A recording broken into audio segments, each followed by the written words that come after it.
dating janitor, milyonaryo na ngayon. Ang ebidensya, mansyon, magarang sasakyan, at maaliwalas na kinabukasan. Salamat sa swerte at diskarte. Ang Pilipino, kahit naghihikahos at lugmok sa kahirapan, ay pilit pa ring lumalaban sa hamon ng buhay. Tulad yan ang kwento ng marami sa atin. At kwento ni Domingo Colina, ang dating janitor na nagsumikap na may ahon sa hirap ang kanyang sarili at ang kanyang pamilya. Aba, mula sa pagiging taga-kuskus ng sahig at pagiging tindero, biruin niyo ngayon siya ay isa ng milyonaryo. Maganda ang naging taon at napakatayog ng naging buhay nitong si Domingo. Kaya't sabi niya, salamat sa swerte at diskarte.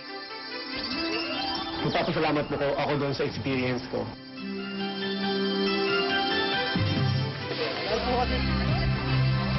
15 taong empleyado bilang janitor sa Philippine General Hospital o PGH si JR. Pero ngayon, milyonaryo na siya.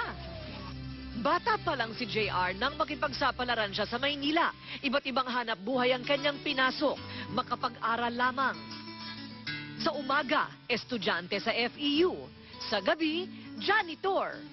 Pag umuwi ako sa gabi, ang pagkain ko ng kanin na tutong, tapos yung kape, yan ang ulam ko. Pagka kasi ayaw ako na tatay ko na mag-aral Ngunit dahil hindi siya makapasa sa civil service exams noon, hindi siya mabigyan ng tamang posisyon sa trabaho, kaya umuwi sa pagiging janitor. Kahit na mas mababang posisyon, alam ko na may mararating kami pagka siya yung napangasawa ko. Kasi masinop siya, napag-aral niya ang sarili niya sa kanyang sariling pamamaraan. 7,000 piso ang sweldo ni JR kada buwan noon bilang janitor. Pero 500 piso lang ang kanyang naiuwi dahil marami raw silang mag-asawa na bayarin sa opisina. Taong 2004, isang pagsubok ang dumating sa mag-asawa. Nasunog ang nirerentahan nilang apartment. Pero hindi naman naabo ang kumpiyansa ni JR. Doon pa ako nakapag-isip na kailangan ko na siguro paalam sa community, sa PGH, kasi nabaon kami lalo sa utang. Malit ang sweldo ko, ma'am.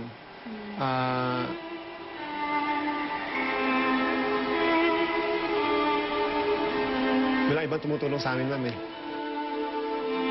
Enero taong 2005, kinailangan ng magpaalam ni JR sa naging kapamilya sa PGH sa loob ng 15 taon.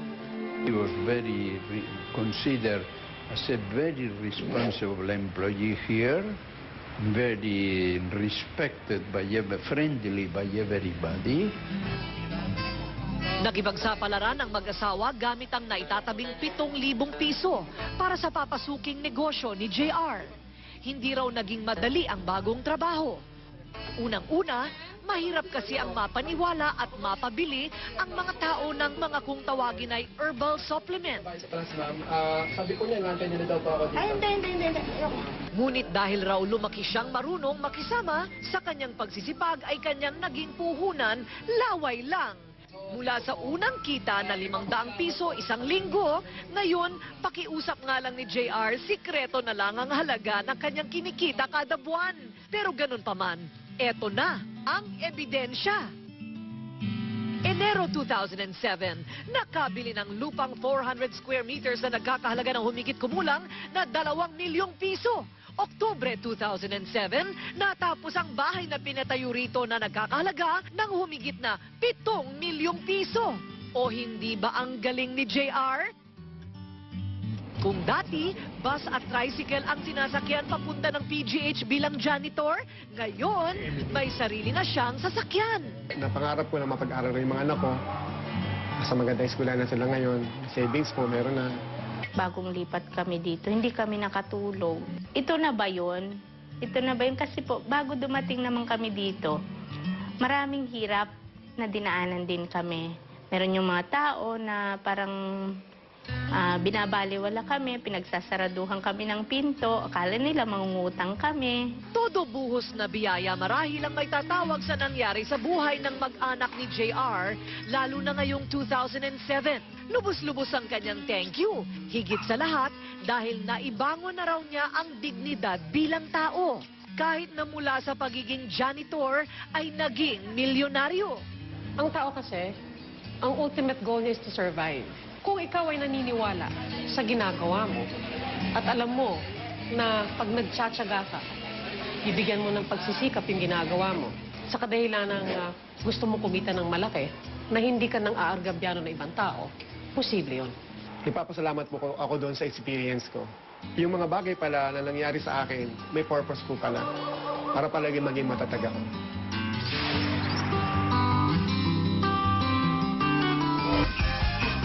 Habang ang marami sa atin ay mahilig magreklamo, madalas nakakaligtaan nating magpasalamat sa araw-araw na biyaya na inireregalo sa atin. Ang pagtatanghal namin ngayong gabi ay paalaala lamang sa ating lahat na ang buhay ay masaya at maganda kung marunong tayong magpasalamat.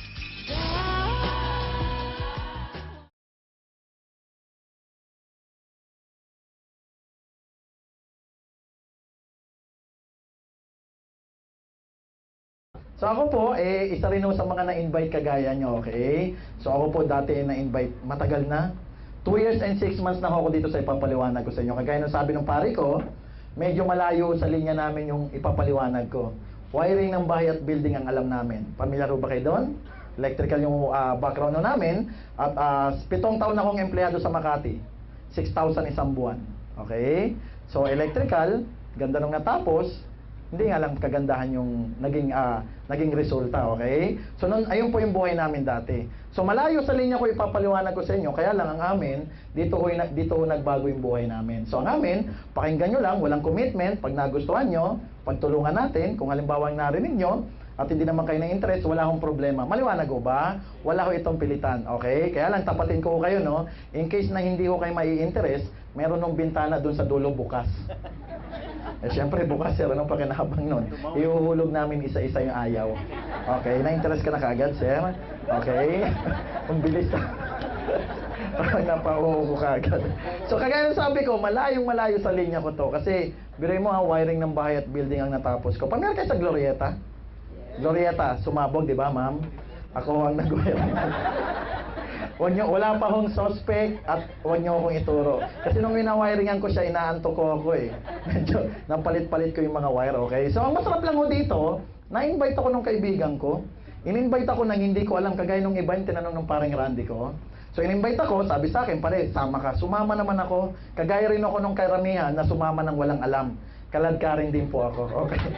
So, mabilis lang ako ma-invite, okay? Dinala niya ako sa Starbucks. Alam niyo, no, nung in-invite niya ako, may in-invite pa siyang ibang tao. Ang in-invite niya, lalaki, abogado. So, nung dumating yun yung nag-explain sa akin. Bakit? Kung yung kaibigan ko magpapaliwanag, nako, patay yan. Puro baraha aabutin yan sa akin. Bakit? Ka-close mo di ba? So, ang nag-invite, ibang tao, abogado, lalaki. So, nung pinaliwanagan niya ako ng product, nainganyo ako. Lalo nung pinaliwanagan ako ng kitaan, lalo ako nainganyo. Okay? Ngayon, nag-full time na ako. Pero alam niyo, no, bago ako napasok dito, galing ko kami sa wala. Dati ako akong taga-Pasig. Pamiyaro ba kayo sa Pasig? May taga-Pasig ba dito? O ang bahay namin, likod ng palengke ng Pasig. Pamiyaro kayo doon? Okay? Likod namin Ilog Pasig. Sa amin yung napakasarap at napakasayang lugar. Bakit? Kapag umuulan, kami yung binabahan hanggang Baywang. Siguro nabalitaan nyo yung Pasig, Pateros, Taguig, binaha kami yun. Okay? Ang tagal ko dyan nakatira, pumapasok kami nakabangka, yung motor namin lumulubog, ang hirap ng buhay. Kaya lang, nung na-invite kami dito, nagbago yung buhay namin. At alam niyo ba na ang nanay ko po dati, manicurista po, ang ginagawa niya. Yung tagalinis ng kuko. Tatay ko naman 5 taon pa lang ako patay na. So laki ho kami sa wala. Kaya lang, ang masarap nga, binago ng Vita Plus yung buhay namin. 720 degrees. Ang daming ikot nun. Okay? So kaya ako nag-full time kasi 7 years po ako sa Makati, 6,000 lang isang buwan. Kaya lang, nung narinig ko yung sistema, nagbago yung buhay namin, maraming nangyari sa buhay namin na pwede rin mangyari sa inyo. Ito po, kung mai-interest lang naman, okay? Kung hindi naman, wala akong problema kasi yung gwardiya ho, nakakasana yung basuka. So ako naman, kaya ako nag-full time dito kasi extraordinary yung mga nangyari sa amin dito, okay? Sa laki ng kita, maraming nangyari sa buhay namin dahil sa ganito pong sistema, okay? O dahil sa ganitong sistema, kwento ko lang bahagya kung ano yung mga nangyari sa buhay namin. Nang sa ganun maengganyo kayong makinig, okay? So kami po ina-invite lang para magpaliwanag sa inyo, okay? Kasi yung mga nag-invite sa inyo, tinutulungan namin, okay? Actually, wala ko dapat ako ngayon dito. Bakit? May taping ko kami ngayon, Joaquin Bordado. Nanonood ka ba nun, sir? Yan, balik tayo. Kaya ako nag-full time, sa laki ko ng kita, ito yung mga nangyari sa buhay ko. Ito, kwento ko lang bahagya, no? Dahil sa ganitong sistema, ito ho, nakapagpatayo po ako ng bahay. O ito na ho yung bahay ko ngayon, okay? O hindi na masama, okay? Bukod doon, nakabili po ako ng bagong Toyota RAV4. Kaya ako naman kinukwento kasi nga gusto namin, pakinggan yung papaliwanag namin. Sayang kasi lahat ng pasyal natin, okay? Bukod doon, ito ho masarap. Kabibili ko lang po ng top of the line na Toyota Camry. Yan, okay? So alam nyo, no, 2 years and 6 months po ako dito. Alam nyo, nabili kong Toyota Camry, walang susi. Ito yung susi niya, sensor lang nasa gilid ng balakang ko. Alam nyo, pag lumapit ka, bulungan mo lang yung kotse, bukas. Bubukas? Ikaw nga man, bulungan kita, bukas. Bubukas nga, oh. Huwag ka na lumingon, sir. Alam nyo, pag pumasok ako ng tunnel, madilim, biglang lumiliwanag. Sumisindi biglang mag-isa yung ilaw. Pag lumabas ka umambon, biglang under wiper. Natakot nga ako nung una eh. Kakala ko may multo. Bili mo uma-under mag-isa, yung pala automatic lahat, okay? So sabi nila, ba't ang dami namin nakuha o nabili? Isa lang sagot. Malaki sweldo namin, okay? At sa laki ng sweldo, marami yung nangyari sa buhay namin. Kami yung nagkakaroon ng cheque dito kada Biyernes. Okay? Naalala nyo pa yung date nung nakaraang Biyernes? April 11, nung last Friday. O, ito yung nakuha kong cheque nung last Friday. Ito. Ayan. So, nung last Friday, April 11, 3 cheque po. Magkano yung 1 linggo kong nakuha? Pwede na yan, pang kape-kape. Di ba? 214,000, 3 cheque po yan. At ang 1 week ko, hirap po dyan ng McDo, Jollibee. Bakit? Hindi ko sa kanila yung manok. Spaghetti, palabok, kanin, kuryente, tubig, tauan, pasweldo, renta. Tawag ko doon, pag negosyante ka, overhead. Ito 1 week namin. At magkano Jollibee at McDo kung tatayo nyo? Mahalo yun. So ito 1 week, April 11, bawasan mo 7 araw. O April 4, o ito naman yung binigay sa akin ng April 4, magkano hubasa nyo? O ngayon, 2 linggong sweldo, pag pinagsama po siya, magkano po yung total niya? 2 weeks. Di ba, konting-konti na lang, kalahating milyon na? O pwede na ako bumili ng kotse. At linawin ko, hindi ko kayo in-invite para bentahan. Pangalawa, hindi kayo in-invite para gawing taga-benta. Maliwanag po ba? Hindi ko kami nagbabahay-bahay katok-katok, ha? Okay? Bago mag-April 4, ito sinundan yan, March 28, magkano po basa nyo? O 135,000. Lumiit. Bakit? Huwebes Santo at Biyernes Santo, wala pong pasok. 3 araw lang yan, 135,000. Pwede na. Bago bago mag-March 28, ito naman yung March 21, magkano? O ngayon, pagsamahan nyo, 1 buwan. Ayan o, magkano po siya sa loob ng 1 buwan? Malaki ho yan, 700,000 mahigit. O bukas, anong araw? Huwebes, sunod sa Huwebes, ano? Alam nyo, ang cheque ko sa Biyernes, 223,000. Pwede na yun, sir. At yun po, 1 linggo. Okay? O bago ko paliwanag kung paano kami kumikita ng malaki, paliwanag kong konti yung product. Alam nyo, dito sa cheque ho namin, bangko namin, security bank ka, kahit saan security bank nyo ipapalit, pwede. Nakuha nyo ang cheque dito. Pumunta ka ng Cebu, may security bank, papalit mo, pwede ho.